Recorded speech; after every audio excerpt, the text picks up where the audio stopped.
Hey everyone, welcome back to Engelbart Gaming. Just a quick update and a minor editorial on the whole developing Amico situation. I've been following the system since before I even officially launched my channel in 2019. I've kept tabs on the announcements, what was going on with it, what it was going to do, who it was for, and all that jazz.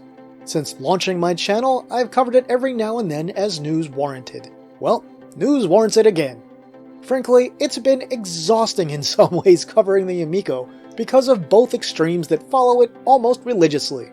Those who hate it and those who love it. I'm neither. I've always been kind of interested in it and have pointed out the things I saw both as positives and negatives. Stick around to the end of this video and you may see a bit of a shift in my view of the console. But first, the news. It was announced yesterday that Tommy Tallarico was stepping down as the CEO of Intellivision but would remain on as president of the company.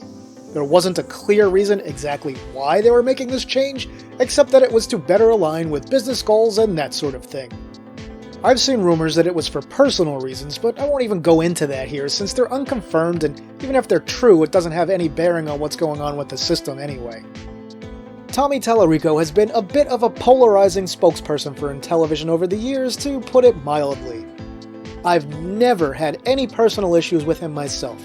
He was absolutely gracious to me the few times that I spoke to him back when my channel was relatively new and had a whopping 100 subscribers in the early days.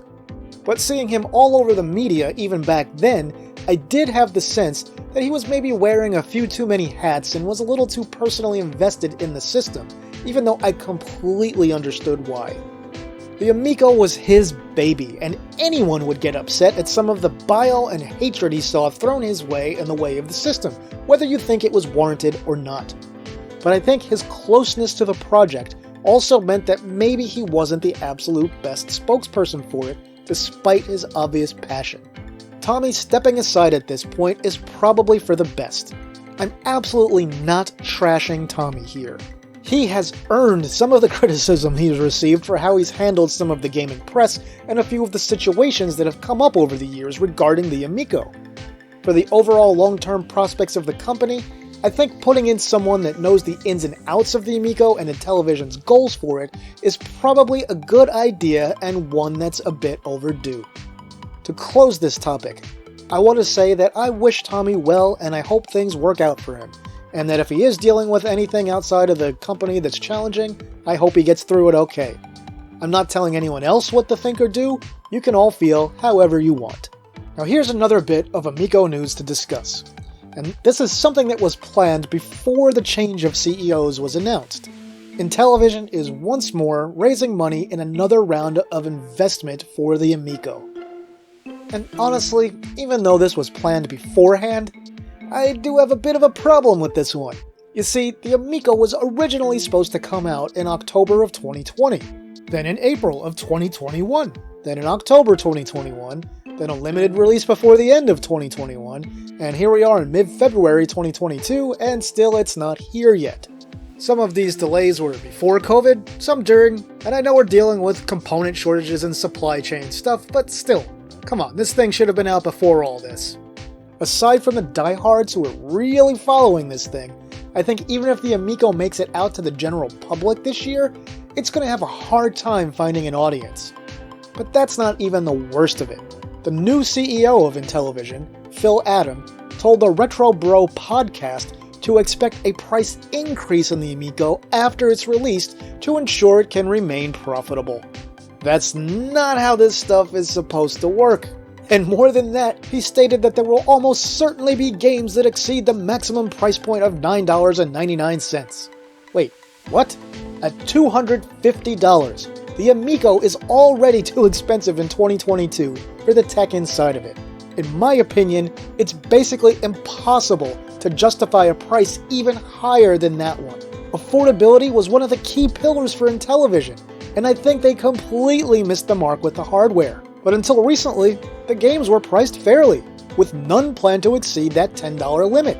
But now, that line's about to be crossed, so affordability is out the window on the software side also. Phil Adams seemed to indicate that game prices might increase as much as 100%. So right now, consider the new maximum to be $20. And like it or not, With prices like that and the types of games on the machine, now they are competing with other gaming platforms.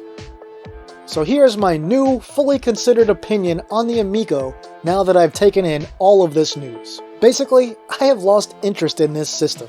I mean, there's been a lot of issues with how things were handled over the years, or using the same game footage for years, attacking the press, the plagiarism situation they blamed on placeholder graphics, releasing their quote-unquote physical games before the system even has a firm release date, and so much more.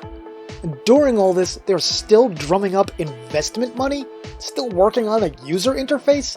I just don't see how things can possibly turn out well anymore. So, my retro gaming friends, I will probably not cover the Amico again after today. I'll still keep tabs on it, and if there's any crazy big earth-shattering news, maybe I'll still let you know. But as of now, I'm just not interested anymore. I'm not a hater, never was, still am not.